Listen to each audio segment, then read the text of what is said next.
दोस्तों नमस्कार, मैं एसकेपी ट्रिपल एस पॉइंट में आपका स्वागत करता हूं। यूपी पुलिस कांस्टेबल एग्जाम्स के लिए मैथमेटिक्स पर अनुपात और समानुपात का आज वीडियो का पार्ट 3 है, जिसमें हम लोग पिछले साल पूछे गए या पिछले वर्षों में पूछे गए एसआई और कांस्टेबल पर जो क्वेश्चंस हैं उनको सॉल्व करेंगे। तो आप इस वीडियो को शुरू से अंत तक जरूर देखिए। इस वीडियो में मैंने कुल 10 क्वेश्चंस लिए हैं, तो आप क्वेश्चंस का ट्रिक और कॉन्सेप्ट समझिए। तो चलिए हम लोग शुरू करते हैं।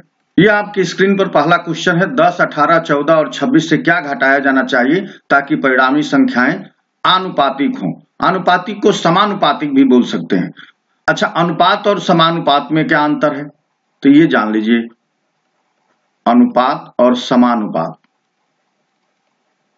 क्योंकि ये शब्द बहुत आपको परेशान करता है। देखिए, अनुपात कोई भी दो संख्याओं के बीच ऐसा संबंध जिनमें कुछ कॉमन न रहे। जैसे मान लीजिए कि ये 12 संबंधे 48 है, तो ये 12 संबंधे 48 को अनुपात नहीं कहेंगे, क्योंकि इसमें दोनों में 12 कॉमन है। देखिए, 12 गुणे इसे 1 लिख सकते हैं 12 को, और इसे 12 गुणे 4 लिख सकते हैं। तो ये जो 12 कॉमन है, जब इसे हम लोग कैंसिल कर देंगे तो ये बच जाएगा 1 संबंधे 4। इसको कहेंगे अनुपात। यानी कुछ 5 चीजों में से 1 इस तरफ है और 4 इस तरफ है। या हम कहें कि ए और बी के बीच 1 संबंधे 4 का अनुपात है, और 5 रोटी में से ए 1 रोटी खाता है और बी 4 रोटी खाता है। इसका ये अर्थ हुआ। अब जब दो अनुपात बराबर हो जाते हैं तो उनको समानुपात कहते हैं। जैसे मान लीजिए कि ये 2/16 है और ये 4/32 है, तो ये दोनों चीजें बराबर हो जाएंगी। देखिए, जब ये बराबर हो गई, इसको हम लोग 1/8 कह सकते हैं और इसको भी 1/8 कह सकते हैं। तो ये दो अनुपात हैं, और दो अनुपात जब बराबर हो जाते हैं तब वो समानुपात में बदल जाते हैं। तो दो अनुपात जब बराबर होते हैं तो वो समानुपात में बदल जाते हैं। तो इनको हम लोग अगर जनरल भाषा में कहा जाए कि इसे सामान्यतः कैसे लिखा जाए, तो ए, बी, सी और डी, अगर ये 4 संख्याएं समानुपात में हैं तो इनको हम लोग लिख सकते हैं A/B बराबर C/D। ये बराबर होना चाहिए। यानी ए और बी का जो अनुपात होगा वही अनुपात सी और डी का होना चाहिए। अब क्वेश्चन में ये है कि ये जो संख्याएं हमको 10, 18, 14 और 26 दी हैं, इसमें से क्या घटाया जाना चाहिए कि ये वाली स्थिति आ जाए, यानी कि 10/18 बराबर हो जाए 14/26 के। तो इन चारों में से कौन सी वो छोटी संख्या घटा दी जाए। तो अगर ये मान लीजिए कि अगर ये क्वेश्चन ऐसे रहता कि ये ए, बी, सी, डी ये 4 संख्याएं हैं, इनमें से क्या घटा दिया जाए कि ये इस रूप में आ जाए, इस रूप में आ जाए, ये बराबर हो जाए। तो मान लीजिए कि x घटा दिया जाए, तो x की वैल्यू क्या होगी, तो x की वैल्यू होगी BC minus AD upon B plus C minus A plus D। ये फार्मूला आपको याद रखना पड़ेगा। अगर मान लीजिए कि ये पूछता कि क्या जोड़ दिया जाए कि ये संख्याएं समानुपात में हो जाएं, तो इसी फार्मूले को मान लीजिए कि x वो जोड़ दिया जाए, तो इसी फार्मूले को हम लोग ऐसे लिख सकते हैं BC माइनस AD, ये ऐसे ही रहेगा। नीचे जो ये चीजें हैं ये बदल जाएंगी, तो यहां पर A प्लस D हो जाएगा और माइनस B प्लस C हो जाएगा। तो यहां पर ये बदलाव आ जाएगा, बाकी सब कुछ वैसे ही रहेगा। तो ये घटाने वाले में काम आएगा कि क्या घटा दिया जाए और ये क्या जोड़ दिया जाए, कौन सी संख्या जोड़ दी जाए कि ये समानुपात में हो जाए, कौन सी संख्या घटा दी जाए कि ये चारों संख्याएं समानुपात में हो जाए। तो ये फार्मूला आप दोनों के लिए याद रखिए। अब फार्मूले से तो ये क्वेश्चन आ ही जाएगा, लगाएंगे, लेकिन काफी टाइम लगेगा। तो हम लोग ऐसे क्वेश्चंस को कैसे करेंगे, तो ऐसे क्वेश्चंस को हम लोग ऑप्शन के थ्रू यानी विकल्प के थ्रू करेंगे। तो चलिए इसमें विकल्प कैसे काम लगाएंगे ये मैं आपको बताता हूं। देखिए, इसमें हम लोगों को ये वाली कंडीशन ले आनी है कि A/B बराबर C/D होना चाहिए। तो हम लोग 10 को A मानेंगे, 18 को B, 14 को C और 26 को D। तो हमारे पास होना चाहिए 10/18 और ये बराबर होना चाहिए 14/26 के। तो यहां पर हम लोग अंदाज लगाएंगे कि कौन सी संख्या घटाने पर ये दोनों अनुपात बराबर हो जाएं। तो देखिए, ये तो 8 घटाने से होगा नहीं, देखिए यहां से 6 घटाएंगे तो 4 आ जाएगा और यहां पर 8 जाएगा, 6/8 हो गया। 6/8 को हम लोग 2 तिहाई 6 और 2 चौको 8, 3/4 लिखेंगे।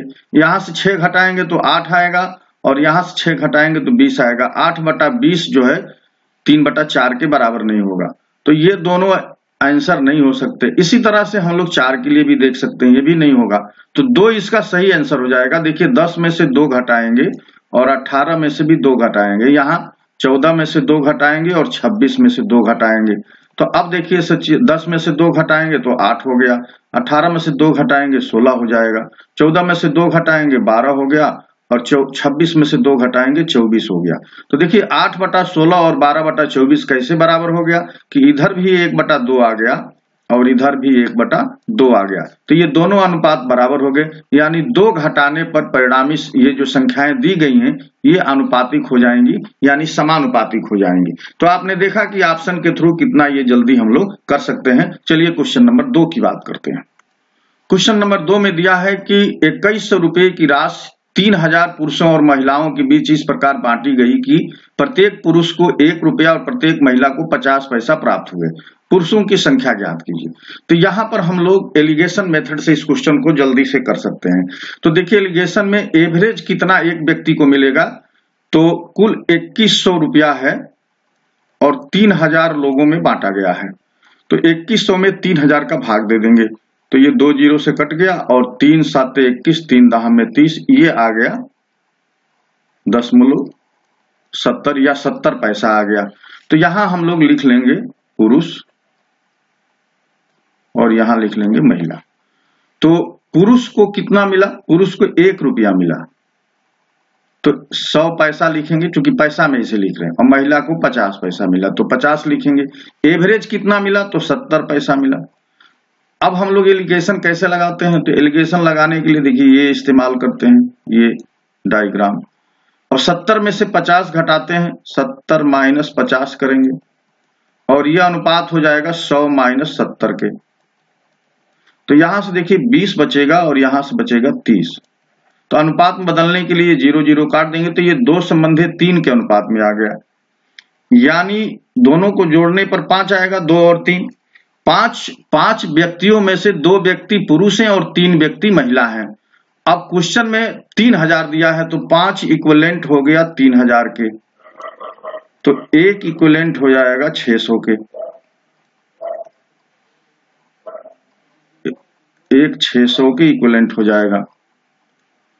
और हम लोगों से क्या पूछ रहा है कि भाई कितने पुरुष हैं, तो 1 600 के बराबर आ गया और 5 3000 की इक्विवेलेंट है, क्योंकि कुल संख्या 3000 है पुरुषों की, पुरुष और महिला की, तो 1 600 के बराबर हो गया। पुरुषों की संख्या पूछ रहा है, तो पुरुष का जो अनुपात है 2, इसमें 600 का गुणा कर देंगे, तो ये आ जाएगा 1200। तो 1200 पुरुष और इसमें करेंगे तो 1800 आ जाएगा महिला में। तो 1200 पुरुष और 1800 महिला है। तो यहाँ पुरुष की संख्या बतानी है कि पुरुषों की संख्या कितनी है, तो पुरुषों की संख्या आ गई 1200। तो एलिगेशन से ये बहुत आसानी से सॉल्व हो जाता है। चलिए क्वेश्चन नंबर 3 की बात करते हैं। क्वेश्चन नंबर 3 में दिया है कि एक थैली में 20 पैसा और 25 पैसे के सिक्कों के रूप में कुल 90 सिक्के हैं। यदि थैली में सिक्कों की कुल कीमत 21 रुपया हो तो 25 पैसे के सिक्कों की संख्या ज्ञात कीजिए। देखिए 90 सिक्के हैं और इनकी कीमत कुल 21 रुपया है। तो हम लोग इसे ये देखें कि अगर एवरेज देखें कि 2100 में 90 सिक्के हैं तो एक सिक्का कितने का होगा, तो एवरेज में इनका क्या आ जाएगा। तो यहां भी मैं आपको एलिगेशन से इसे सॉल्व करके बताता हूं। देखिए यहां पर 20 पैसे लिख देंगे और यहां लिखेंगे 25 पैसे। अब यहां पर देखिए अगर 20 पैसे के 90 सिक्के होते तो कितना रुपया हो जाएगा। 20 पैसे के 90 सिक्के हैं, तो देखिए 1800 पैसा आ गया, यानी 18 रुपया आ गया, ये 18 रुपया हो जाएगा। अगर ये 90 सिक्के सब 25 पैसे के होते, यानी तो 25 गुणे 90, 25 9 225, 2250 ये हो जाएगा।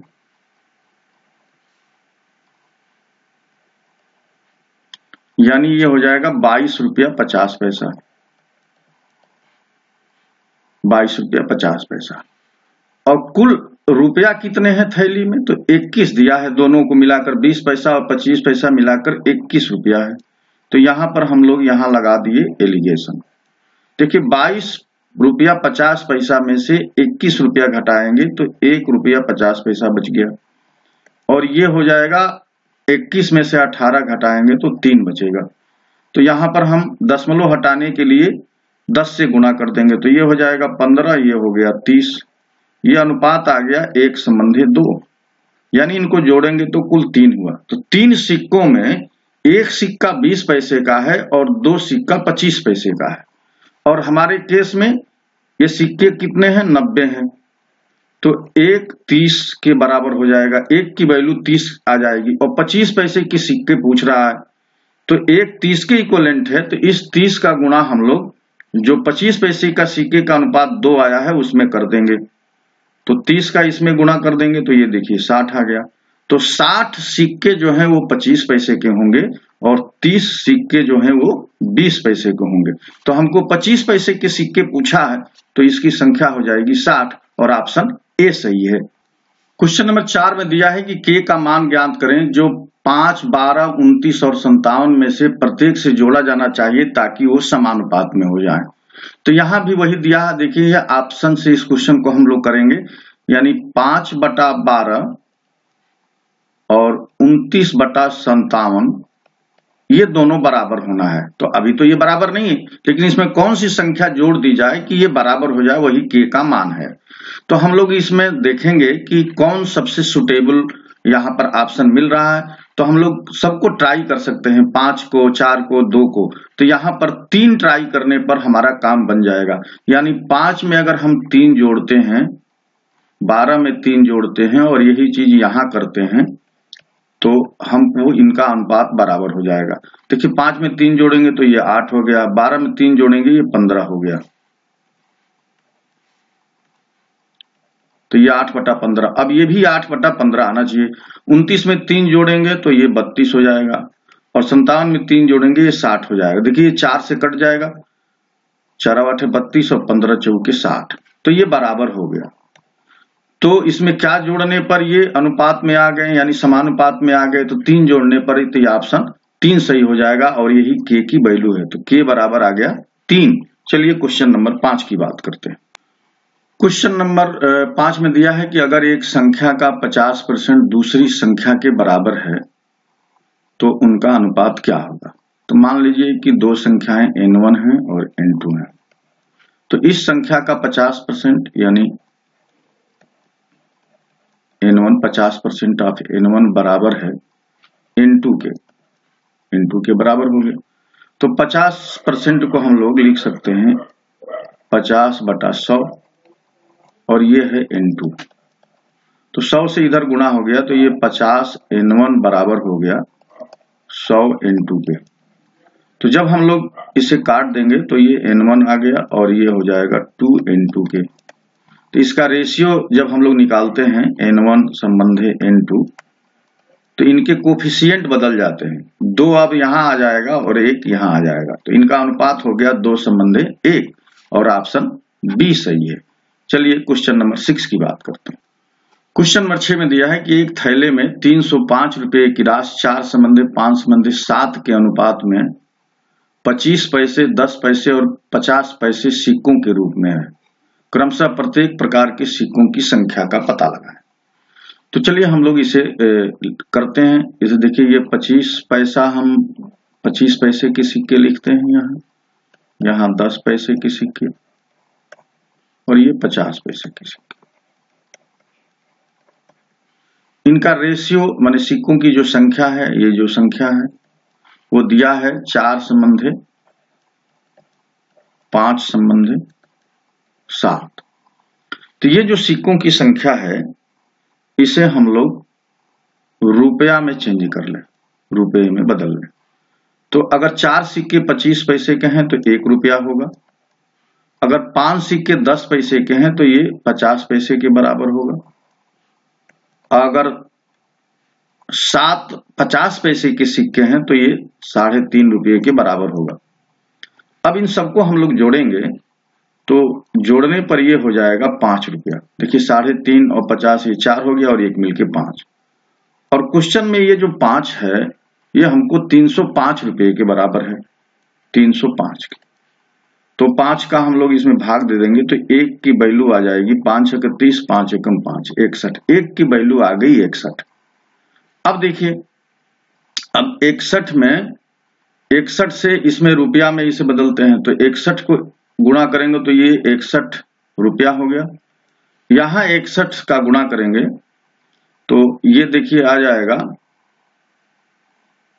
5 से ही गुणा कर दें, 5 एकम 5 और 5 छक्के 30 और इसमें गुणा कर दें 61 का 3.5 में,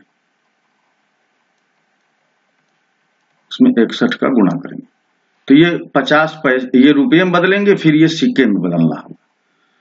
तो देखिए ये 61, तो यहां पर देखिए 61 सिक्के हैं 25 पैसे के, 61 रुपया है 25 पैसे के सिक्कों के रूप में। तो 4 से गुणा कर देंगे, 4 एकम 4, 4 छक्के 24, 244। अब ये देखिए ये 10 पैसे के सिक्के हैं और इनका रेशियो दिया है 5, तो इसमें गुणा कर देंगे, यानी 0.50 का गुणा इसमें कर देंगे तो ये आ जाएगा 305।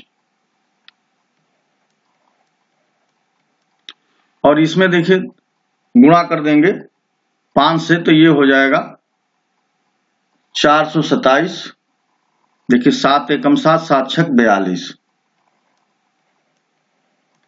तो 427 50 पैसे के सिक्के हैं, 305 10 पैसे के सिक्के हैं और 244 25 पैसे के सिक्के हैं।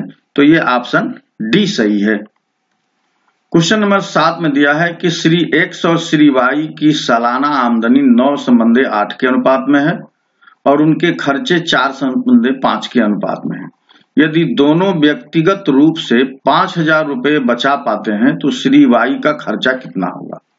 तो यहां पर हम लोग श्री X के बारे में लिखते हैं और ये है श्री Y। तो इनकी आमदनी यानी आय जो है वो कितनी है, तो आय देखिए इनकी दिया है 9:8 और इनका जो व्यय है खर्च यहां लिख सकते हैं। खर्च का जो रेशियो है वो है 5:4। अब देखिए आय में से खर्च निकलेगा तो क्या बचेगा, बचत कितनी बच रहा है, तो बच रहा है दोनों का 5-5 हजार रुपया।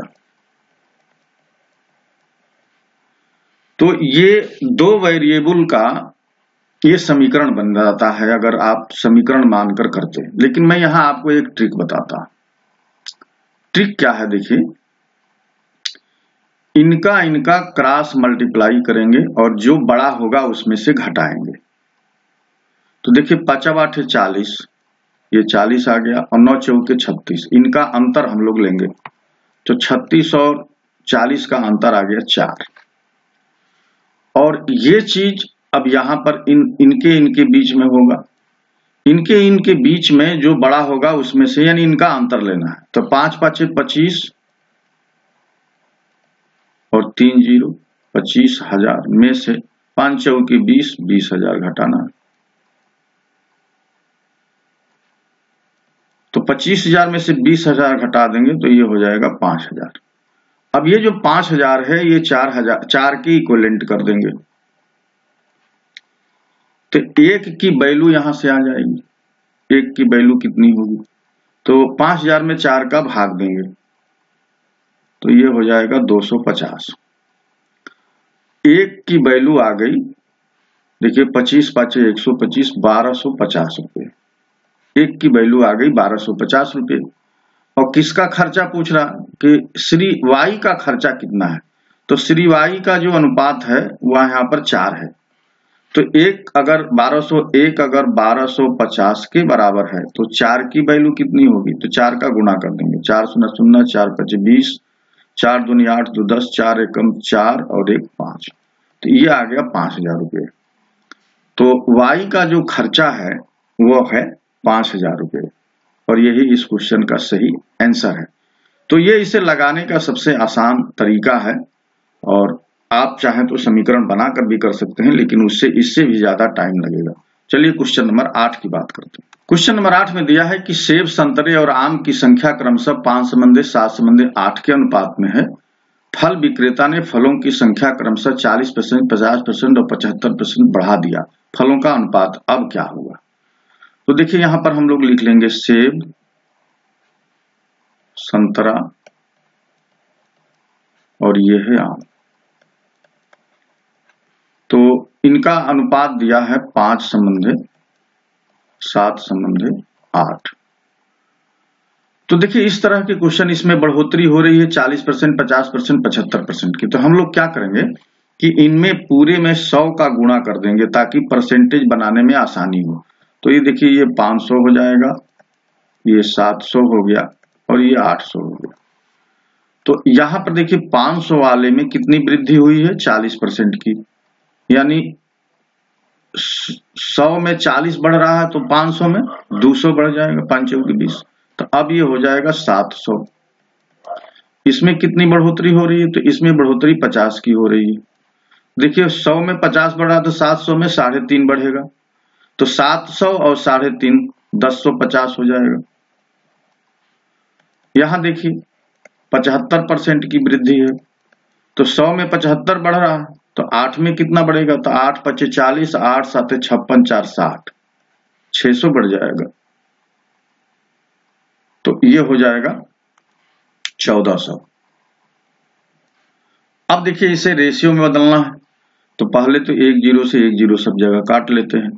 अब 5 से भाग देते हैं तो 14 5 70 और 5 दूनी 10, 5 एकम 5 और 5 दूनी 10 और 5 8 40। तो ये हो गया 14, 21, 28। फिर इसे अनुपात में बदल लेंगे तो 7 दूना 14, 7 3 21 और ये 28 है, 7 चौक 28। तो 2 संबंधे 3 संबंधे 4 के अनुपात में ये आ रहा है, 2 संबंधे 3 संबंधे 4, यानी ऑप्शन सी सही है। चलिए क्वेश्चन नंबर 9 की बात करते हैं। क्वेश्चन नंबर 9 में दिया है कि एक गांव में साक्षर और निरक्षर लोगों का अनुपात 8:9 है। अगर गांव में साक्षर लोगों की संख्या 256 है तो गांव में निरक्षर लोगों की कुल संख्या कितनी है? तो देखिए यहां पर हम लोग लिखते हैं साक्षर और यहां लिखते हैं निरक्षर। इनका रेशियो दिया है 8:9। अब कह रहा है कि अगर गांव में साक्षर लोगों की संख्या 256 है तो ये साक्षर क्या है? 8 है। तो 8 क्वेश्चन में दिया है, यानी 9 8 17 लोग हैं ये कुल। तो 17 में से 8 साक्षर हैं और 9 निरक्षर हैं। तो 8 की संख्या 256 दे दिया है, तो 1 बराबर यहां से हो जाएगा। देखिए 8 3 के 24, 8 दूनी 16, 1 32 के बराबर हो गया। तो इसमें निरक्षर लोगों की संख्या पूछ रहा है, तो इस 32 का गुणा हम लोग 9 में कर देंगे। 1 अगर 32 के बराबर है तो 9 कितने के बराबर होगा? तो 9 दूनी 18 और 9 3 27, 1 28, तो 288 आ गया। तो 288 निरक्षर लोगों की संख्या है। आइए इस वीडियो का अंतिम और क्वेश्चन नंबर 10 करते हैं। क्वेश्चन नंबर 10 में दिया है कि ए और बी के पास 3 संबंधे 5 के अनुपात में चॉकलेट हैं। यदि ए को बी से 8 चॉकलेट अधिक मिलते हैं तो अनुपात 4 संबंधे 5 हो जाता है। यह ज्ञात करें कि ए और बी के पास शुरू में कितनी चॉकलेट थी। तो यहां पर देखिए ए संबंधी बी लिखते हैं। तो यहां पहले कितनी चॉकलेट थी? तो पहले ए और बी के पास 3 संबंधी 5 के रूप में चॉकलेट थी। ये बाद में कितनी हो गई? बाद में ए को चॉकलेट मिल गया बी से 8 अधिक। तो यहां पर ए का रेशियो हो गया 4 और बी का रेशियो हो गया 5। अब यहां पर आप गौर करिए, ए को चॉकलेट मिला है, बी को नहीं मिला है।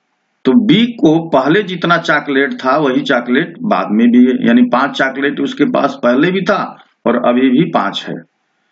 लेकिन ए के पास पहले 3 चॉकलेट थे, अब 4 चॉकलेट हैं। तो कितना चॉकलेट बढ़ गया है? 1 चॉकलेट बढ़ा। और ये 1 की वैल्यू क्वेश्चन में 8 के बराबर दिया है, क्योंकि यहां दे रहा है कि ए को बी से 8 चॉकलेट अधिक है। और यहाँ पर कितने चॉकलेट ए का बढ़ा है? 1 चॉकलेट बढ़ा है। क्वेश्चन में 1 8 के बराबर है, तो पूछ रहा है कि यह ज्ञात करें ए और बी के पास शुरू में कितनी चॉकलेट थी। तो 1 8 के बराबर है, तो इस 8 का गुणा हम लोग शुरू वाले यानी इसमें कर देंगे। तो देखिए 8 3 24 और 8 5 40। तो शुरुआत में इनके पास 24 और 40 चॉकलेटें थी, तो 24 और 40 यानी ऑप्शन बी सही है। तो फ्रेंड्स, ये सॉल्यूशन आपको कैसा लगा, ट्रिक और कॉन्सेप्ट के बारे में जरूर कमेंट करके बताइएगा। और इसमें कुछ आप बदलाव चाहते हैं तो आप भी कमेंट में जरूर बताइए। और वीडियो आप किस जिले और जनपद और किस प्रदेश से देख रहे हैं कमेंट में जरूर करके बताइए, ताकि मुझे प्रसन्नता हो कि मेरे व्यूअर्स कहाँ हैं। तो वीडियो देखने के लिए आप सभी को बहुत बहुत धन्यवाद। और एक अपील ये है कि अगर आप मेरे चैनल पर नए हैं तो प्लीज चैनल को सब्सक्राइब कीजिए। आपका दिन शुभ हो। बहुत बहुत धन्यवाद। नमस्कार।